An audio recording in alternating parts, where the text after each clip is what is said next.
Salom do'stlar, sizlar bilan Ahrojon Baymuratov va Yarikton o'z YouTube kanali. Do'stlar, bugun biz sizlar bilan Termux dasturi yordamida telefonda xuddi mana bunday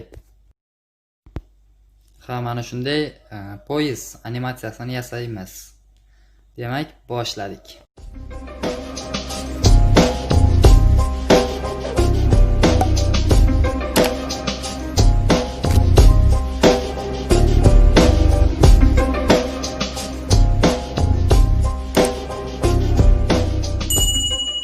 Kanalga obuna bo'lishingiz va like bosingiz uchun 5 soniya kutamiz.